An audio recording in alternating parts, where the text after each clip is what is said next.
Howdy folks, Rob, MaximumRD coming at you from our bedroom in our condo because I came to a decision to do something.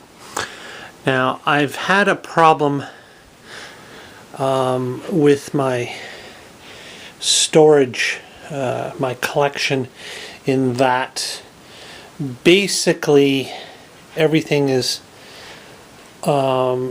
very unorganized. Not so much because I'm an unorganized person. There are people that will tell you that I am neat and organized to a fault in some cases. But because we have such little room, basically everything is kept in my closets and under the bed, behind the couch in the living room. I've mentioned this all before. But my point being, I thought to myself, well, I always like to share my collection with all you guys and show you what I've got. Sometimes I'm asked about what's in my collection, and I do have a list on aboutme.com, which I refer people to. But even that really only contains a list of all my handhelds, computers, and consoles.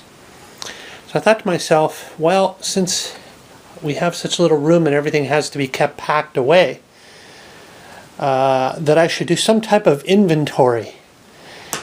And I thought for the longest time, you know, I'd gone through all my boxes and reorganized them many times over now.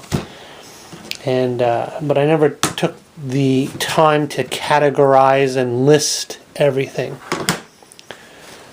So I thought to myself, well, I need to do this. I need to categorize things.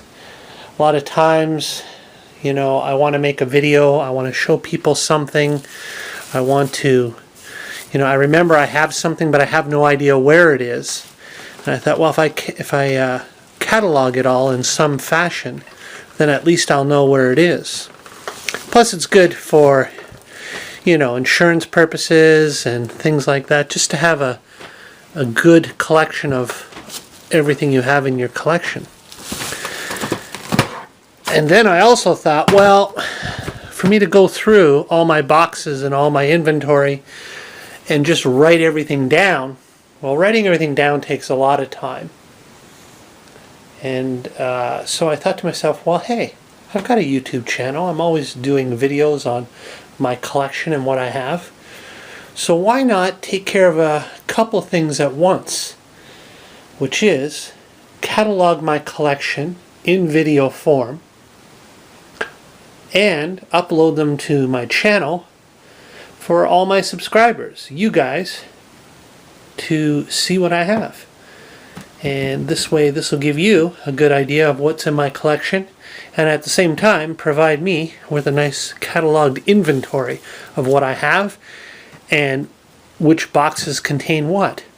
So, starting off with this big Rubbermaid bin will be my first video to kick off probably what will end up being a playlist of videos. Finally, I've been promising it for a while, showcasing my collection and showing you what I have. So let's begin with this big bin right here. And I'll just look at each item individually, just to give you and name the item. Maybe say a few words here and there. Let's begin. There's an Atari ST, an Atari 1040 STE. Atari 1040 STE. That is the E, I believe, stands for enhanced. That was like their latest, or one of their later models after the you know, after the 520, the ST, the STF, which had the built-in floppy. This also has the built-in floppy and also some enhanced features.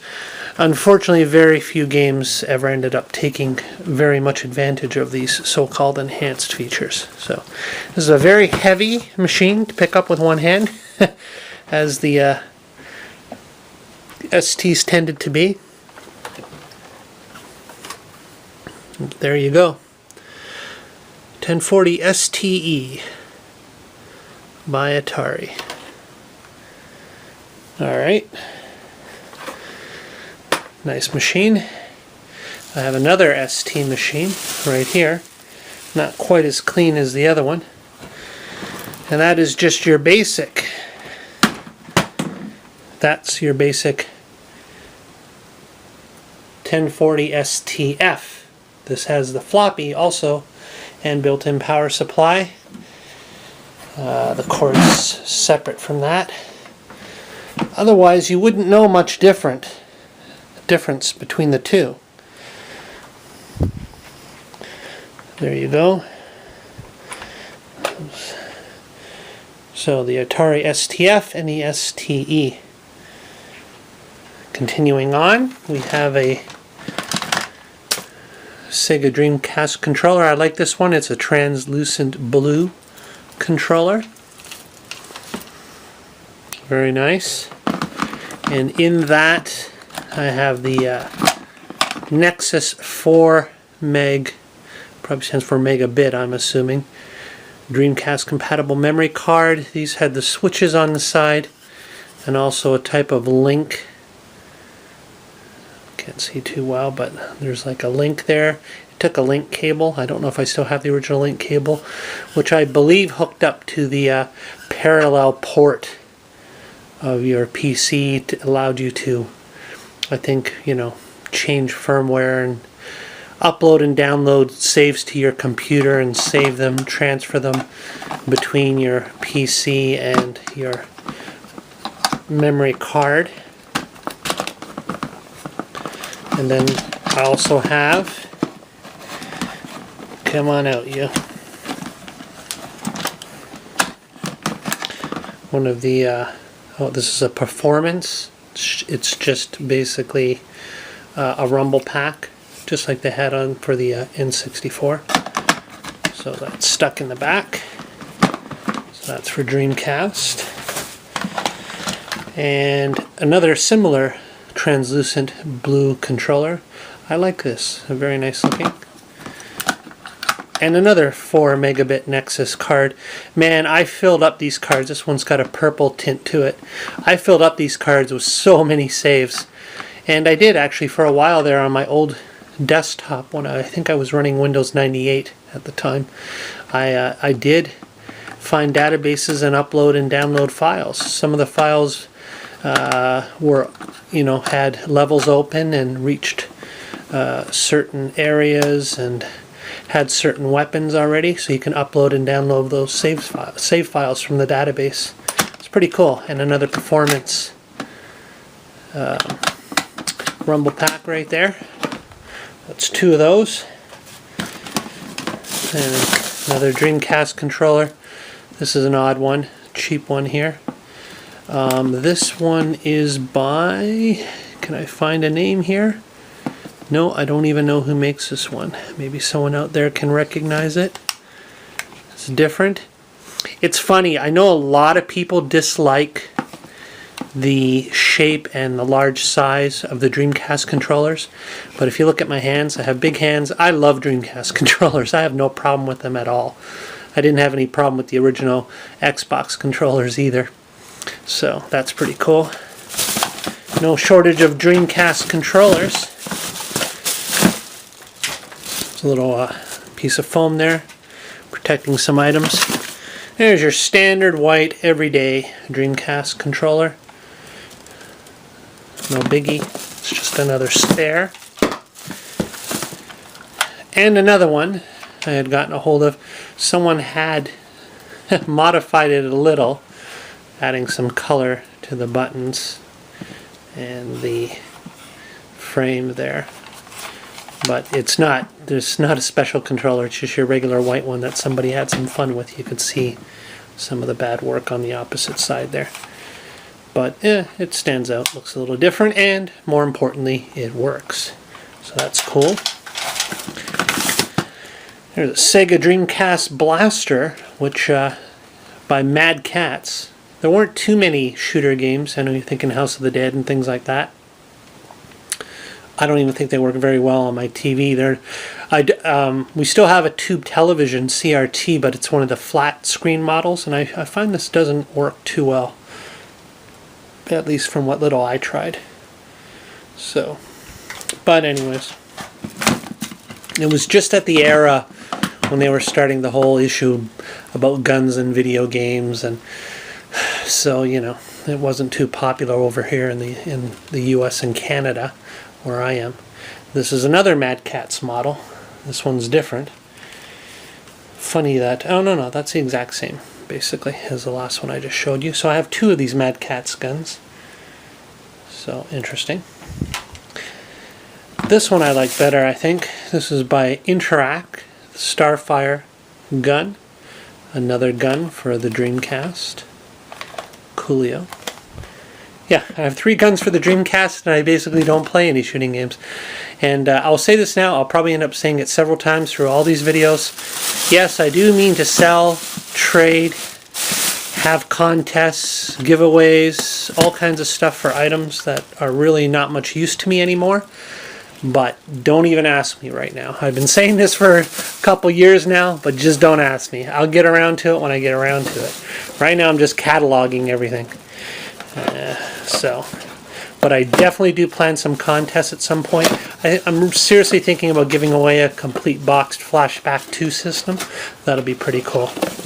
Now I keep this one in the box, even though this is just a box for one of the regular controllers.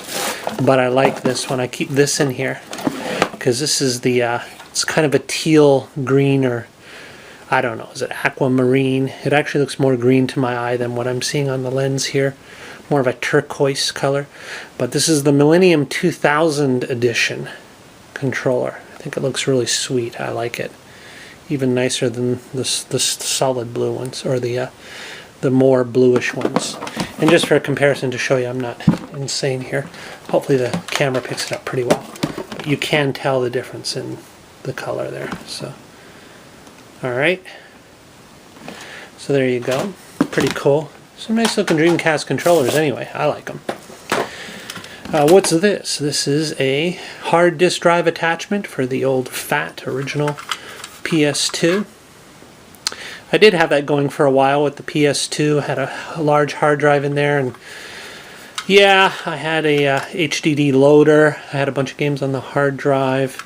I think that hard drive went corrupt, and then I never got around to putting another hard drive in there. At that time, I'd go to the store, I'd rent games from the rental store and rip them all to the hard drive. And I guess, you know, after losing like 200 gig worth of games, I just didn't have the heart to get around to doing it again. But I'm still holding it on. I still got a fat PS2 packed away, so holding on to that. And here's the box for my Game Shark by Interact for the, that's for use with the Sega Saturn game console. This is the box, the original box. I'm going to put this aside because I'm actually going to have a video coming up at some point that's all about action replays, Game Sharks, and Game Genies, and basically all the different cheat devices and game enhancement utilities. But that's going to be for a separate video, so I'm going to keep that baby aside. This is the M3DS Simply. This is just the package, I believe. Is it in here? Kind of funny if it was in here, actually. No, it's not in here anymore. I think it's stuck in my actual Game Boy somewhere. But I guess that was there's like a cartridge case and a lanyard in there for whatever purpose. But basically, this is one of those 3-in-1 game and media pass card, as they call it. Quick look here. Features the same size as an original DS card. Built-in Pass Me. No need for boot card or anything else to boot your backed up games. Use microSD card for external storage. Boot clean dump images. I don't think I ever did that. Super simple to use. Drag and drop files over the microSD. No drivers required. Standard FAT system support. Support different speed of microSD. Even the low speed SD card. Run games without any lag or slowdown. Upgradable firmware. Touchscreen controls and robust skinning support. Really? Okay. No need battery. Backup, save info file, direct to SD card. Yeah, that's right. I was using this for a while, the M3 Simply, for your DS, playing backed up games and such. But anyways, you can Google that and find more information. Oh, this would be the PlayStation 2 network adapter startup disk. That same thing for the hard drive for the fat PS2.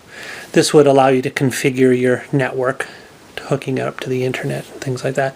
I never bothered with that on the PlayStation 2. In fact, I think other than making sure the disk was in there and in good shape, I actually never did any of that.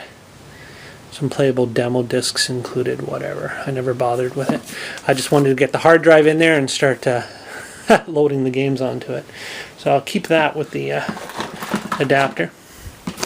What's this baby right here? Oh yeah, that's the for the Dreamcast microphone, which I have elsewhere.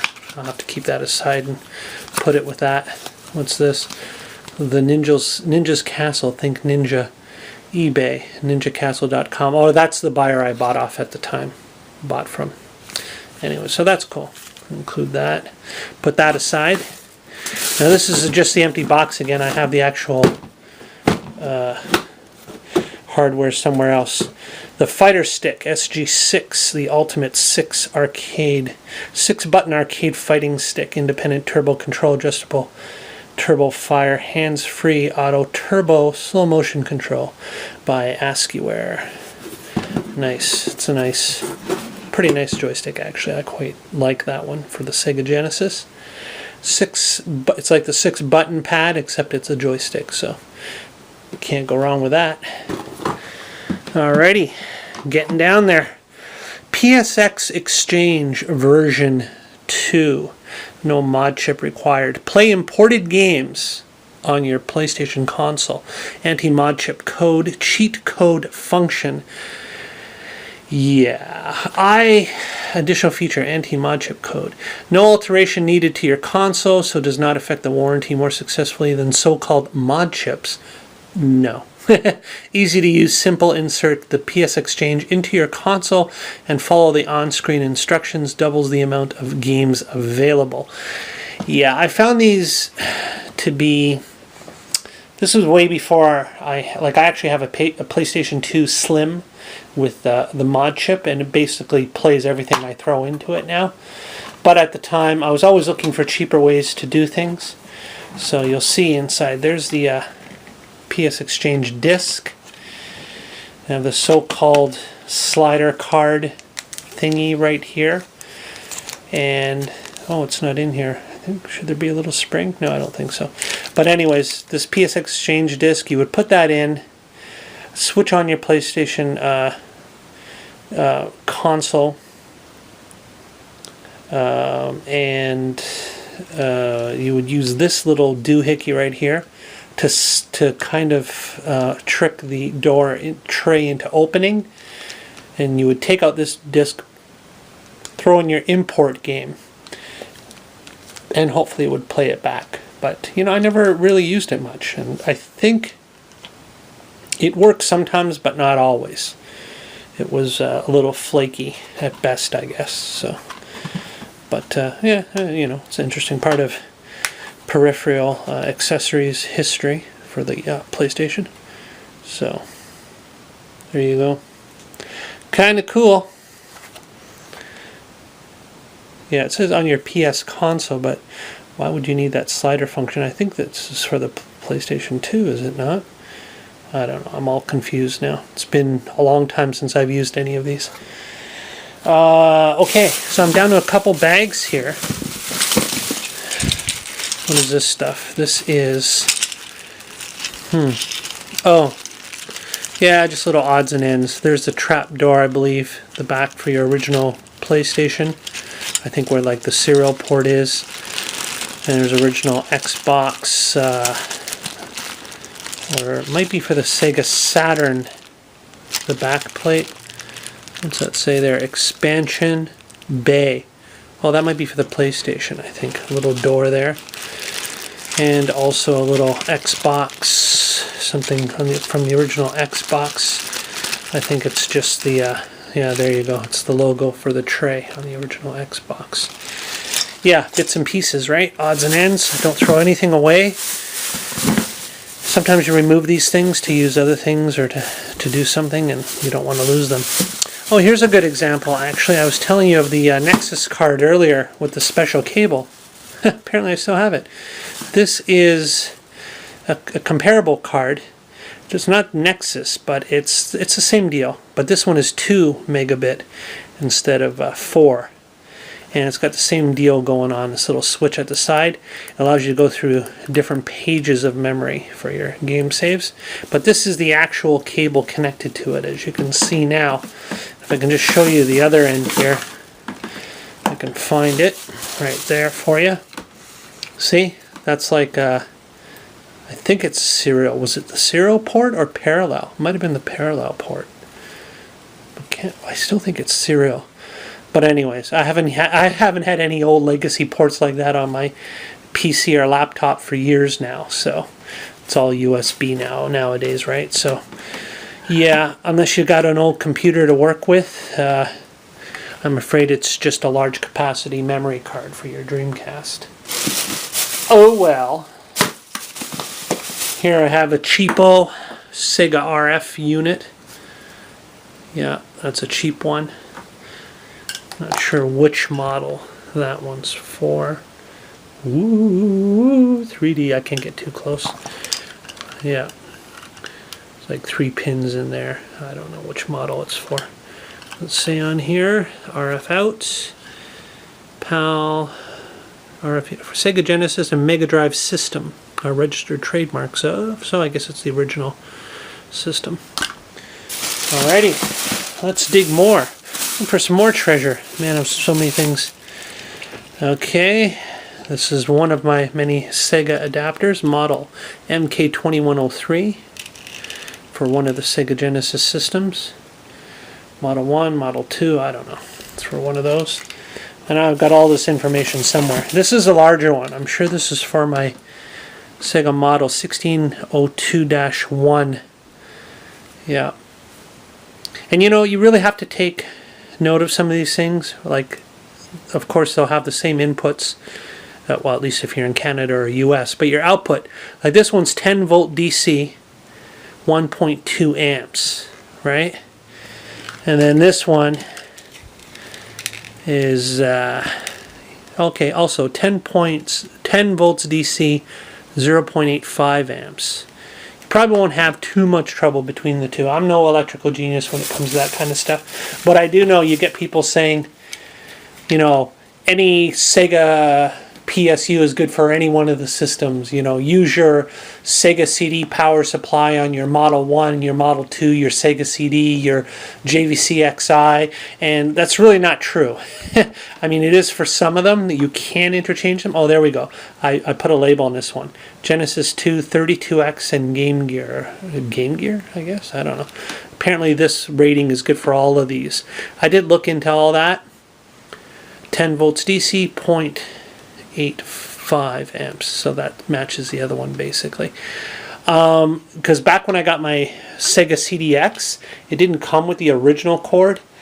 Well, I know, it came with a Model 1, I think, adapter for the Sega Genesis. So then I looked online, I found out about voltages and amp and ratings and all that stuff like that. And apparently, you know, if you use one of the wrong original Sega adapters with the CDX for prolonged use, it can cause problems and stuff like that.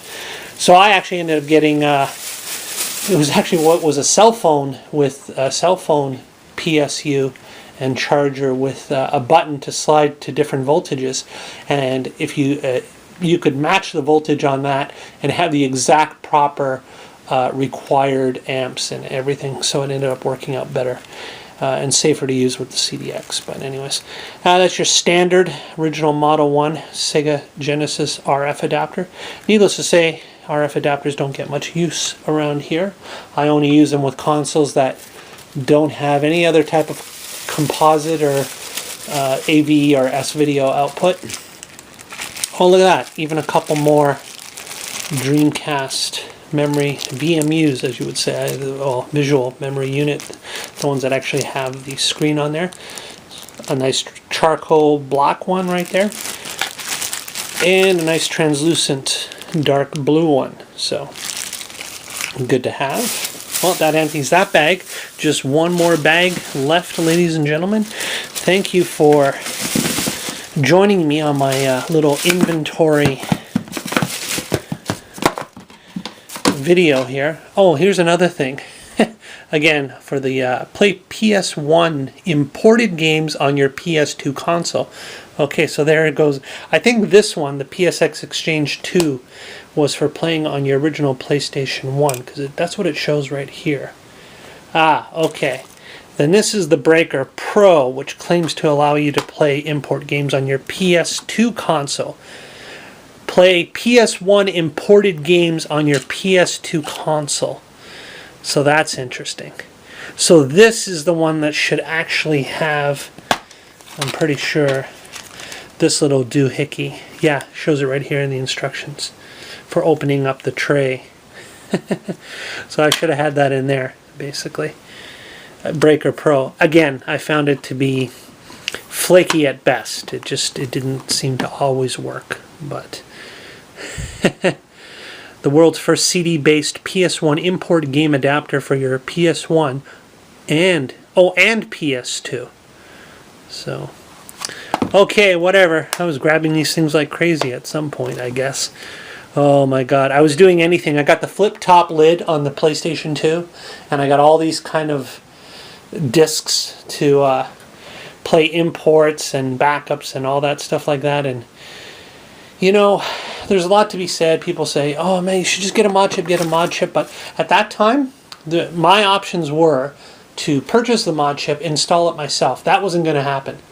I can do a basic job of soldering. I guess soldering is how you pronounce it. Mod chip, like on the Saturn, there's like three wires. It's very simple to do that. I actually did it. I was quite proud of myself. Then I look at like the micro pinpoints, watching videos and looking at diagrams for the PlayStation, or PlayStation 2 I should say, with all these little fine tip points and ultra thin wires and like just dozens of wires hooked up, and there was no way that was in the realm of my capability. So, and I didn't want to send a system away, have someone do it, have it shipped back. I just didn't have the money or the funds at that time. So I was looking out for all these cheap solutions. Flip top lids and exchange discs that allow you to do these same thing. Nowadays I have a slim PS2 with a mod chip that just simply boots everything I throw at it. Highly recommend. That's the best way. And no, it was not installed by me. I got lucky, as most of my good deals and best deals came through forums. I'm sure I got that from someone, pretty sure on Atari Age. Possibility it was on Digital Press, but probably Atari Age. What's this deal here? Interact. I think I picked this up at a thrift store at one time for a couple bucks. Interact wireless controller. I think that's for the PS2. Yeah, must be. PlayStation 2. I'll just make that assumption. Yeah, look at your buttons there. Yeah, interesting looking, kind of funky. Hopefully in this bag is also the receiver to go along with it. And that would be it. Interact. There's the wireless receiver. Oh, good. Wireless controller for I actually prefer my Logitech wired controller for my PS2. I love it. What else? Let's keep digging. Not too much more. This is a pretty nice condition DualShock 2 controller for PlayStation. I guess PlayStation 2. There we go. Nice. Oh yeah, that's right. Notice what I got plugged into it? Yeah, this is an interesting little adapter. Yeah, it's got the 9-pin. Looks like your Atari. And this crazy adapter, basically, yeah, Joytech. It allows you to use PlayStation controllers on most of your 9-pin devices like Atari and 7800 and stuff like that. So, kind of interesting. I don't know if it... okay, not sure what just happened there. Camera just decided to stop on its own. hopefully. But I left off at this PlayStation 2 Dual Shock controller. Yeah, so that's it. We'll continue from there. Got a PS to PC USB hub right here. Yeah, this allows you to plug your PlayStation 1 and 2 controllers into a USB port of your computer. So good for, I guess, emulators, PlayStation 1 and 2 emulators on your computer. So that's cool. And that's it. That is this box. That concludes everything in that box. And now I have the fun of putting it all back. So that's cool. Thanks for watching this first attempt at cataloging and categorizing my collection into some form of record and archive. And yeah, thanks for joining me and keeping me company on my little chore here. Okay, so MaximumRD out for now until the next inventory video. I'll make a playlist of all these, so there you go. Thanks for watching. MaximumRD out.